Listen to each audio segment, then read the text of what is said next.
Hello, guys, and welcome back to a new Futurism at J2 podcast. This time I was actually the only one that was able to be here for this episode, so I thought I'd make it a little bit special and talk about some of the work that I do, as well as going into a bit of the editing that we actually do for the channel.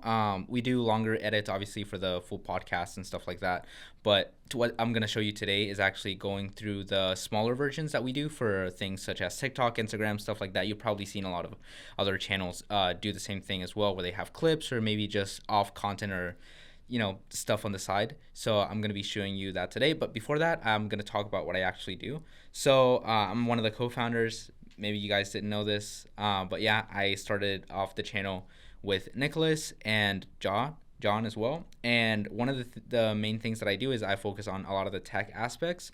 So that includes video, audio editing, getting the right equipment that we need for filming outside, stuff like that. And so I've actually been working with this even before going into and starting this podcast and this whole journey with the channel as well. I've been doing that on and off. Because I just think it's really fun and I enjoy it. And there's a couple of tools that I actually want to show you today, which will help you sort of accomplish those things. But yeah, I do a lot of that, and then I also help a little bit with the financial stuff in case we need equipment or in case we are throwing an event or something like that. I'm the one that makes sure that our finances are in order and that we have enough money that the university gives us to actually spend on those things. And I also submit the orders whenever we actually need new things to come around. But yeah, so that's pretty much just like a little overview of sort of what I do, aside from some more managerial sides in terms of just managing people and projects and how we do things. But yeah, so I actually sort of want to show you now the setup that I'm working with over here on my laptop. So as you can see here, I actually have DaVinci Resolve 18 opened up. In case you guys don't know, one of the softwares I use for editing is actually DaVinci Resolve. It is what's so great about DaVinci Resolve, it's that it is actually free. So if you go to the DaVinci Resolve website and click right on it, it should take you to the download page for it. And this is really nice compared to something like Premiere Pro, which you actually do have to buy and have a subscription for through the Adobe website. So in case you want to try out something that is actually of pretty good quality, studio quality, you can go and download the free version of DaVinci Resolve. And if you really want to, you can also buy a copy permanently of DaVinci Resolve for $295. The differences between DaVinci Resolve and actual Premiere Pro really come down to a few things, but the major one being actually being able to grade video. That is something that a lot of people in industry actually use DaVinci Resolve for. Editing is also good in DaVinci Resolve, but depending on some systems, it might be a little bit harder. I know specifically with my AMD setup at home, DaVinci Resolve is a little bit harder to use just because it uses OpenCL instead of just the CUDA that comes with like NVIDIA GPUs. But that's getting a little bit more into the technical side. If you're just starting out and don't really have a lot of resources, but you want to work with a software that is proven by industry to be really good at editing and basically everything you need to do for the most part, DaVinci Resolve should definitely be on your starter list. So you can download it from here and install it. Should be pretty easy. And after that, if you actually open it up, it should look like this. You can go ahead and create a new project. Here I already have one that's just untitled.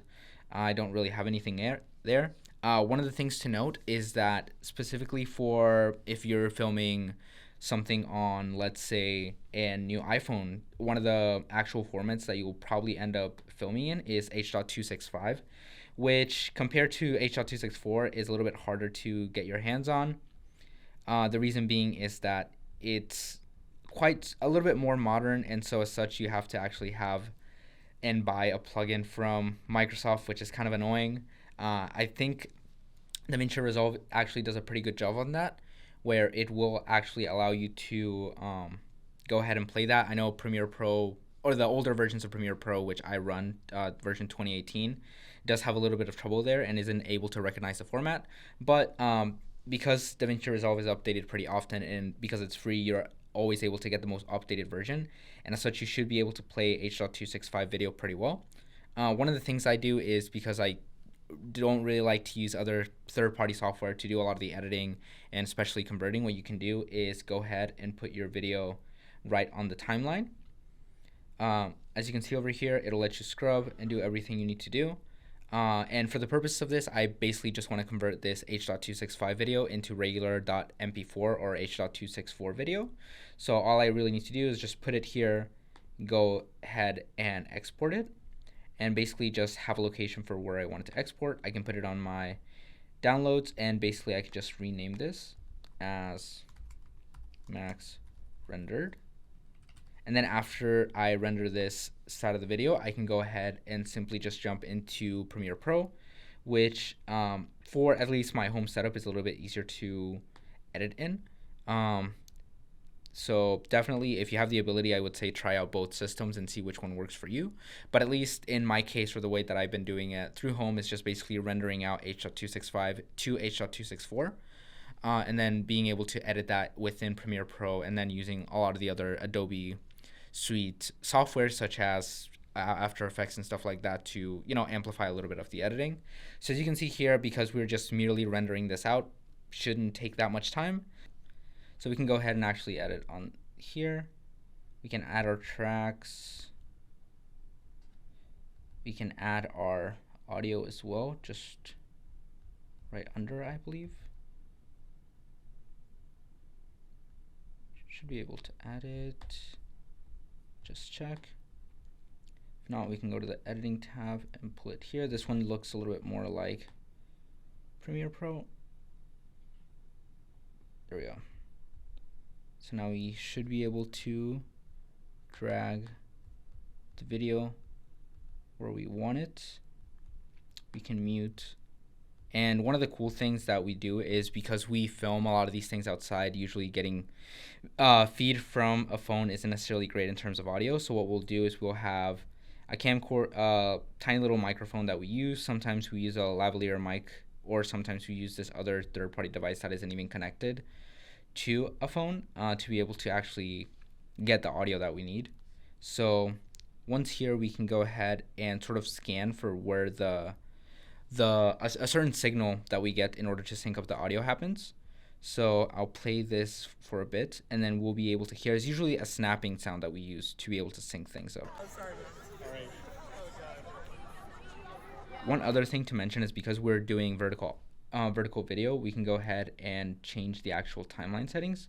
So if you go to timelines, if you go to timeline settings, you are able to change the aspect ratio. So right now is 1920 by 1080, which is regular widescreen video, but you are actually able to use vertical resolution by simply clicking here. It'll reverse those two, so that now, as you see here, we actually don't have any of the black bars.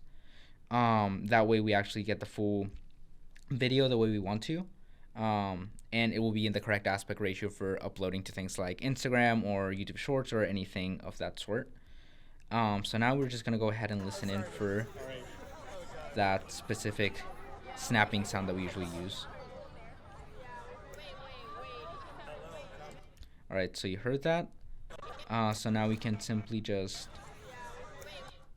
there we go. We can also go ahead and zoom in on the actual timeline to more accurately gauge where it is, and from there we simply just cut audio. Should be here.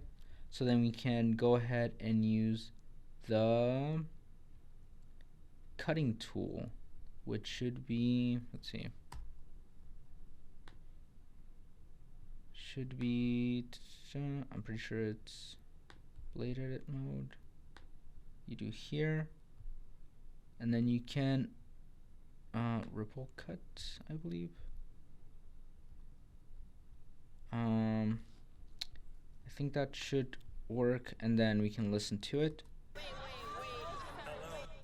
And then we can also listen in on the secondary track to get that same snapping sound. Hello. Oh, and I'm here with Max. Let's see. Sometimes with the ripple cut, it'll actually cut more than you want it to. So, as you can see here, this is divided, so we can delete that part. Oh, but I wonder if it did cut. Oh, no, it didn't cut. Okay. So we can go here. We can listen in on the second track for the snapping sound.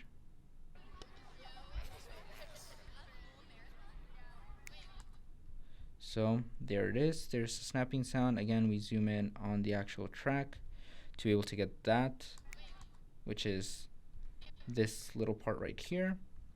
Again, we can use the trim tool to cut that exact place. Then we can come here and we can delete that. And then we can get this and also delete this part. And now these two should theoretically be lined up pretty well. Hello.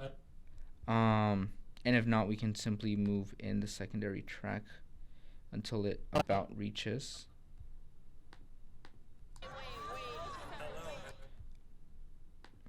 Which should be... Okay, so this is where the hello starts. So I can cut that part out. Here.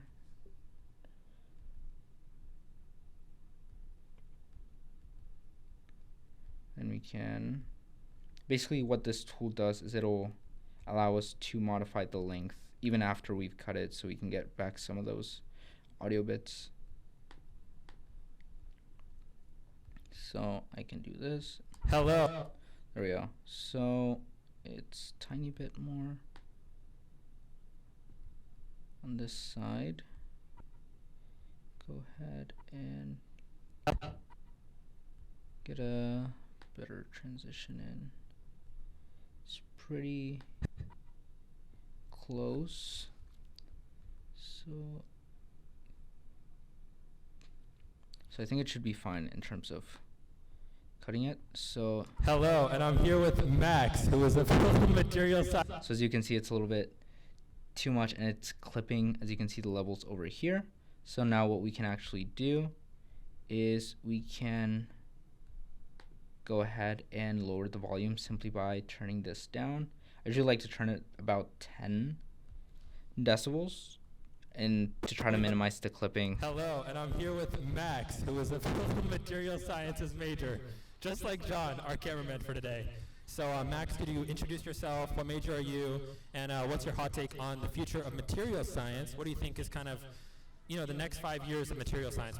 Yeah, so that looks good in terms of just audio levels. Again, if you're filming or if you're doing like longer podcasts and you need to get rid of background noise, you can go to the effects tab. Okay, so that's color, that's fusion. Should be able to add effects in here.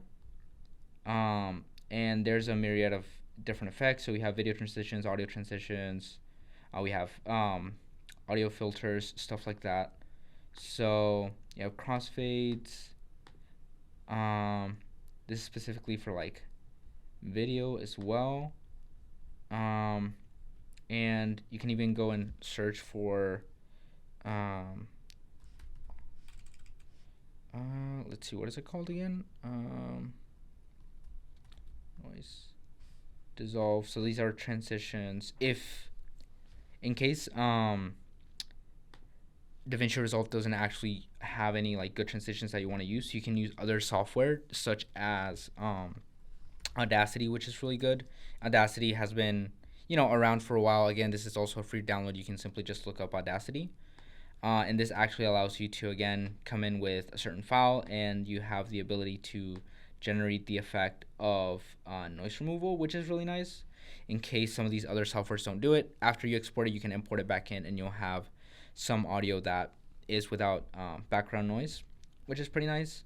I know Premiere Pro does actually have that built in already, so you don't necessarily have to do it, although theoretically you could also just look for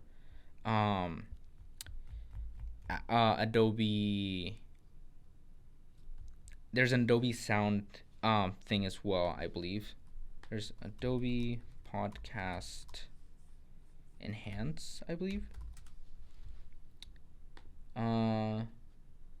Yeah. So there's this thing called enhanced voice recordings for free. So in case I've tried it before, and it's also sort of this AI generated tool. If you try to actually use it with a lot of voices, it won't necessarily work as well. But if you are doing a solo podcast like I am doing, and your speech is pretty good in terms of audio levels and stuff like that, this will basically like enhance your actual voice instead of having to do it yourself. It can be a little bit wonky, but you can try, and certainly if it works for you, then you can just simply download your fully quote unquote like edited version of the audio that you want to use, and you should be good on that end. So after you have that, you can again play it back in here and then edit out. Sometimes what I like to do, especially for a lot of these different edits that we do for Instagram and stuff like that, is try to cut in a little bit and use different effects as well. So something that we can actually go ahead and use here is, for example, you will see that these two are different tracks. One of the things that I like to do sometimes is just simply delete the first track. I believe I should be able to delete you can delete the first track, unlock it, put it up to here. So now these two are matched, and you can link the clips. So now they will act as one. And that just sort of helps out with editing and things of that sort. Let me just go ahead and make sure the volume is still 2 minus 10. So these two are linked now, so we don't have to worry about like misclicking or doing something, because these two are basically just one giant original clip. If we go to I'm pretty sure you should be able to do, maybe it's effects, toolbox,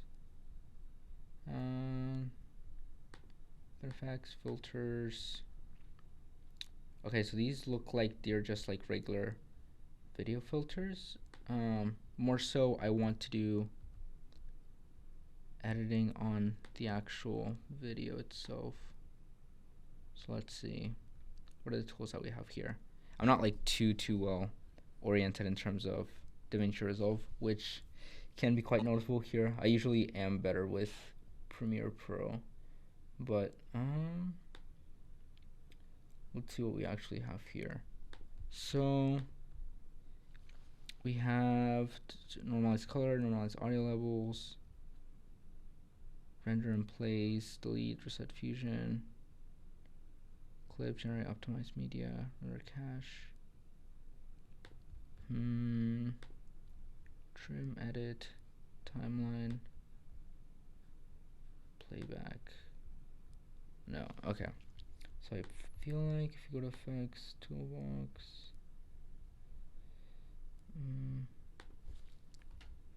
motion, no, crossfade, iris. Okay, so these are a lot of just different transitions. Lumen wipe, slam, zoom in, zoom out, title. So this is just so that you can add text. Generate just effects, adjustment clips. Okay, let's see. Okay, so these are fusion. These are, I believe those are different effects, I believe.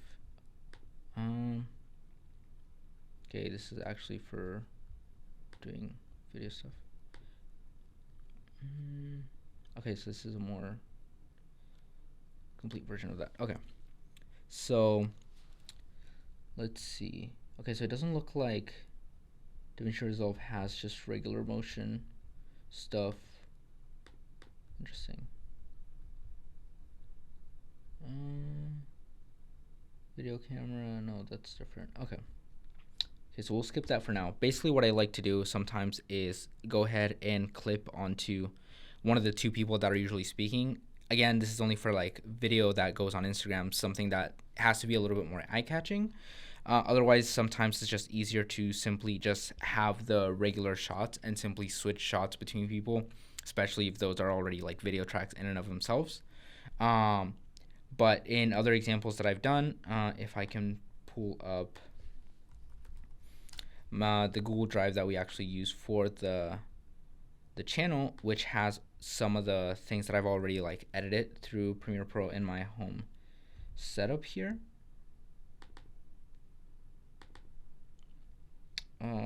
Yeah, so if you go to finish TikToks, so if we go to something like this, for example. going on, y'all? I'm out here with my boy Casey. As you can see here, Casey Sigwa. that is one of the things that I usually like to do to in order to catch like people's attentions. Basically, switch from person to person in order to get like more dynamic shots as well. And that's very easy to do in Premiere Pro. Basically, all you have to do is go to the motion settings, zoom into the picture or to the image itself, and then just change and cut frames as you go. And that's just an easy way to, make shots a little bit more dynamic, make them a little bit more personal. Because as you can see here, in whenever we have a wider shot where we're actually showing the two people, it can be a little bit more. It can take you out of the experience of watching these clips. And so similarly, you can try and do this in Premiere Pro. I'm not exactly sure how you can do it in DaVinci Resolve, but I'm sure there should be a way to. Oh, okay. So we have the transform. We can go ahead and zoom in on one of the two people that are currently speaking. For example, Nicholas over here, and then we can just go ahead and zoom until we feel comfortable with the image that we have. So again, Hello, and I'm here with Max, who is a film material sciences major, just like John, our cameraman for today. So Max, could you introduce yourself? What major are you? And what's your hot take on the future of material science? What do you think is kind of, the next 5 years of material science? What do you think is going to be the biggest development? so as you see here, it can be a little bit awkward to just have him talking like the whole way. So it can be good to find a good stopping our point. cameraman for today. And then from here, we can add a simple cut right there. And then what we can do is simply switch this new shot to have a different location. There we go. So now we can switch the shot like so. And we can even also reset it to the original. So such that we have it lined up somewhat like this.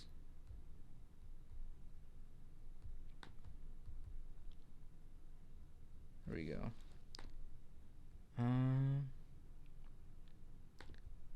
Crop, transform, yeah. And so we can have it so that it's back to normal as much as possible. In Premiere Pro, you should have some undo buttons that you can click on. And so after that, we switch this a little bit more. We can actually zoom in a little bit more so that have them like this. So now, as you can see here, the scene changes from this. Our cameraman for today. So Max, could you introduce yourself? And so that's a very snappy transition that you can do. And then you can just basically go until the next we find 5 years of material science. What do you think is going to be the biggest development? And so as you see here, hands him the mic. So again, we do another cut, making it somewhat simple. Now that we have the cut, we simply just continue on. So my name is Max. And then again, we can transform again so that we have the new person who will be now speaking a little bit more.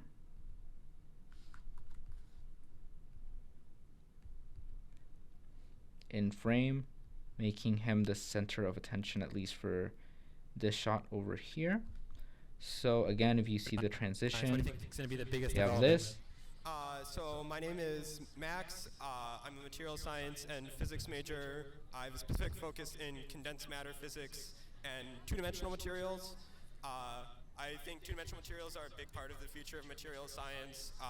It's all about condensing the mechanisms that we already know into smaller systems. We can make faster computers, better filters for drug products, and all kinds of stuff. So building two-dimensional materials to really specific properties, I think, is going to be a big part of what we're going to see in the next few years. And hopefully it helps a lot of people. So as you see here, he hands sort of the mic to himself again. So here is where we find another good place to cut. In Premiere Pro, you have the ability to copy and paste, transform settings. I'm not exactly sure if you should be able to do that here. Yeah, so you can copy and then you can paste attributes back here. So what we can do is you can do paste attributes, and we can do video attributes, maintain timing, opacity, anchor point, real-time effects, and we can just simply check apply.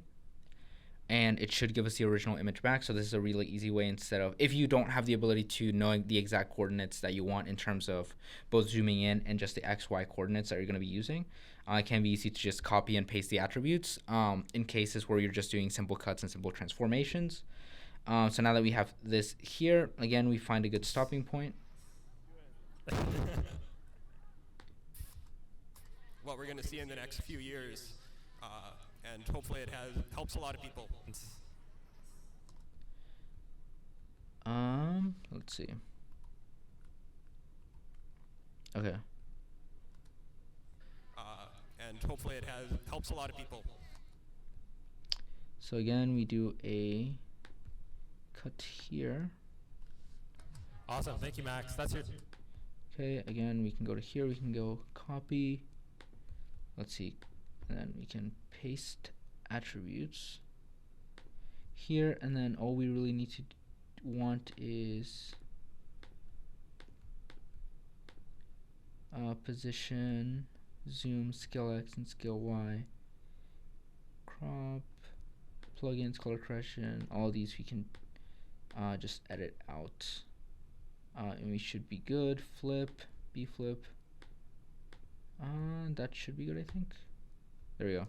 Awesome. Thank you, Max. That's your sign to go study material science. There we go. And so now that basically the conversation ends, we can cut, or something that I like to do again when I'm using Premiere Pro is add a simple Gaussian blur effect at the very end, which adds just like this really nice touch for whatever we want to add in the future or the ending. Right? So that little effect you are able to use Premiere Pro in. But in this case, we don't necessarily need it, and I don't have access to Premiere Pro because it crashed. But we can find a good stopping point. In here, I believe, would be a good spot. Material science. So there, and then we can do a final cut here. Cut that part. We can delete this part. There. And so basically our video should now be cut to how we want it. After it's cut, Premiere Pro, you have to do a little bit more things. You can use their specific like render application in order to get stuff done. I know that's super helpful for doing stuff in in After Effects. But in the case of DaVinci Resolve, as you can see here, it's really easy to do. You simply move from the editing tab to the render tab over here, and the deliver tab actually. So you click here. We basically, as you can see here, we have our whole timeline cut as we wanted it to. And so all we really need to do is set our custom export to how we want it. You can browse a location, and so I'm just basically just going to put it in my downloads. I'm going to rename this as Max TikTok over here. What we can do now is simply specify what format we want it in. We can do QuickTime, but something that I just find easier to do is just do MP4. Codec is H.264. That's the one that is accepted by most people. H.265 is technically a little bit better in terms of compression in case you don't want a video that is like too big in terms of size. But I know that depending on the actual platform that you're wanting to upload, most of them will want H.264. So just for the sake of having something that will work, we're going to choose H.264. Encoder, you really don't have to do anything. You can just do auto. Make sure the resolution is the correct one. As you can see here, we are using vertical resolution, again, so that we can upload without having those black bars at the edges. And you can theoretically go into the advanced settings if you really want. Nothing here is really out of the ordinary or something that most people would really need to go ahead and edit unless you're doing something a little bit more specific. In the case that you were wanting to do something like do specific grading and stuff, you can do that in here. You can add different nodes and do that, but that's, you know, more advanced DaVinci Resolve stuff and something that DaVinci Resolve actually excels in terms of editing. So after this, we can choose, you know, the quality that we want it rendered in, encoding profile, stuff like that. But for the most part, just keeping it auto is probably the best bet here. After this, we can simply just click on Add to Render, which is at the bottom left. That will put it in our render queue here, and it's just as simple as clicking Render All and letting it run for a bit. And so basically this goes through the job, renders everything out. I believe for NVIDIA GPUs it uses CUDA cores, which makes it run a little bit faster. AMD is not so lucky and has to use OpenCL, which will end up being a little bit worse. So if you have the option to choose between an AMD or a NVIDIA GPU in terms of editing, NVIDIA is probably the way to go. But again, just choose what you have or use what you have at hand. And once the actual rendering stops, it'll tell you right away when it is completed. And so now it should be in our downloads folder inside of the device. So if you see here, we have a max tiktok.mp4. If we click on it, Hello, and I'm here with Max, who is a material sciences major. we just should like have John, the our video. cameraman for today. So Max, could you introduce yourself? As you can What see, major with all are the you? cuts that we want to.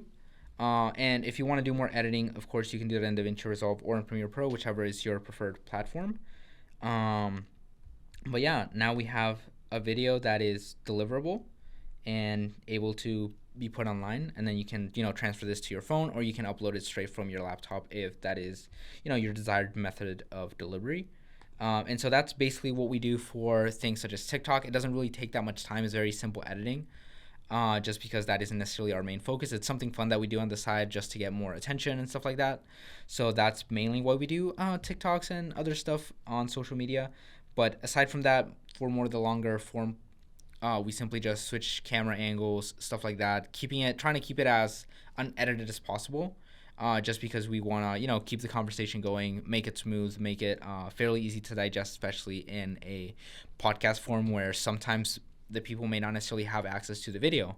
So it just makes it much easier if we don't edit as much, because otherwise it can get a little wonky, especially if you're not seeing the video version. So yeah, that's pretty much the process that I work with in order to get things done. Of course, there's a lot more editing platforms and a lot more editing things that you can do. But as far as just simple editing, cutting, pasting, making sure that something works and something is deliverable, this is pretty much what you have to do. And all of these, except for, like I said, Premiere Pro, DaVinci Resolve is completely free, so you can go and download it onto your machine and just play around with it. There's tons of tutorials online, which I highly recommend. But yeah, you can look us stuff up, and there's a lot of resources, because again, this is one of the tools that many professionals actually use. As you saw on their main page, Marvel and a lot of other people have used it mainly for their capabilities in grading video. But even basic editing is really good in DaVinci Resolve. So yeah, that's basically all I wanted to show for today, and I hope you learned a little bit from it. And if you wanted to get into video editing, hopefully this is a way to get your feet wet with that. So see you next time.